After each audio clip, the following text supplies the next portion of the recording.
job on Fort Moore. I've made numerous hires standing the team up. Every person I've hired is a prior retired NCO. So there's none better. The other shout out is to the families here.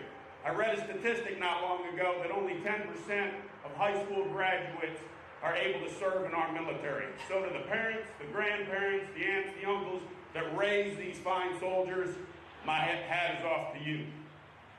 Okay, the connection that has me here today to speak to you, when I retired from the Army, I got certified to be a school teacher.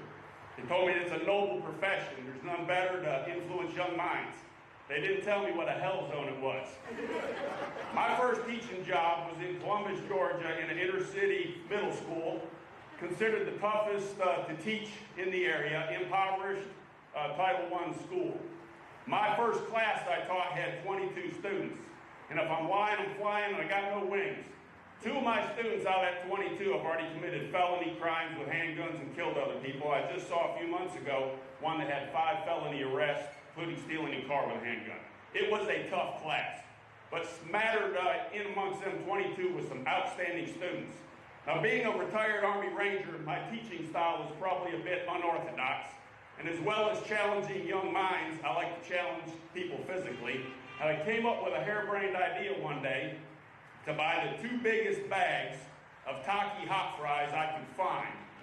Have every student circle the room on the command to go, hold their arms straight out, and the male and female that could stand the longest won the bag of chips. I figured 5 minutes would be about the max.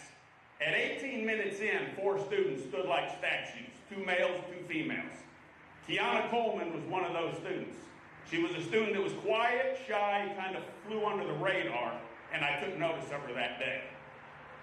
I'll confess to you, I have a bit of a bias. I don't like weak-minded people. I don't like quitters. I don't like snivelers. I like to surround myself with strong people, and I was impressed that day with her strength. In another incident, I won't tell the story, she showed me she had impeccable character and morality. COVID came, I moved to another school, lost contact, but I continued to pray for the young lady because she'd impressed me. And then a chance encounter 2 years later, I was able to invite her to attend church, my wife and I, and we began to mentor this young lady. She went from being a prior student to a friend of the family to a member of the family.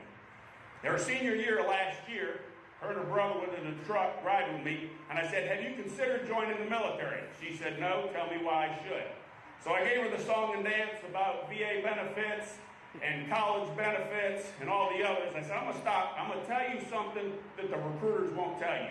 I'm going to tell you why you should join the Army. And I was thinking back to the 13-year-old standing there with those arms held up, enduring pain.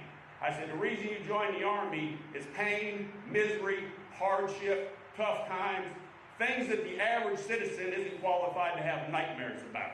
And I said, what's awesome about this pain and misery is you're going to end up with a battle buddy with a last name like Ortiz, that grew up somewhere like Hogwash, Puerto Rico, that has an accent, that ends up becoming the best friend of your lifetime.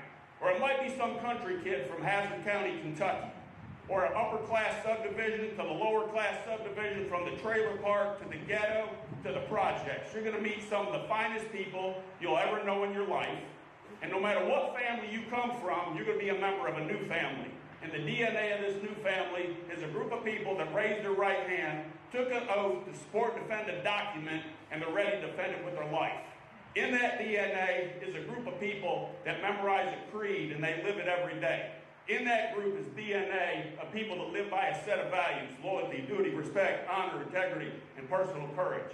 And when you go through these hardships with this group of people, it'll be the greatest thing you ever do. And guess what? Fort Sill did not let me down.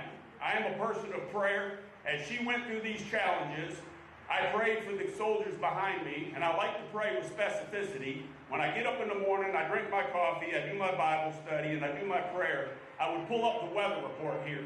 The day she got here on the 10-day forecast, the cold spell was 100 degrees. The high was 113. These young people out here endured some misery, and they endured some hardship. And there's more misery, more hardship in front of them. I've got 2 pieces of advice for the people behind me. Number 1 is discipline. Discipline hasn't been a choice. Over these last 10 weeks, these drill sergeants have have unleashed the discipline on you. AIT won't be much different. When you leave here and go to your unit, maintain the standards and the discipline you have here. Don't let it drop. The other one is work. I tell Miss Coleman or Private Coleman over and over 3 things. Be on time, be in the right uniform, be ready to work. Always volunteer for the hard jobs. Take every piece of training offered to you, and down to the littlest task. I don't care if it's a pile of MRE trash, the box is laying somewhere. Be the person that just picks it up, takes it to the dumpster. Be the person that volunteers to clean the trains. Your work will get you noticed. I've got a quick challenge also for the families here. I have no intent to be political. I won't. We're a couple days away from election. By all means, go vote. Let your vote be heard. Elect those that support your desires, wants. Right now, I see America as having a lot of division and a lot of anger. You can go home, you can get on social media, you can snivel, piss, and moan, and you can write negative, or you can do something positive. My challenge to you is, I will bet within walking distance of your house, there's a young person somewhere. They may be in an intact family, they may be in a broken family, they may be in a single-parent family.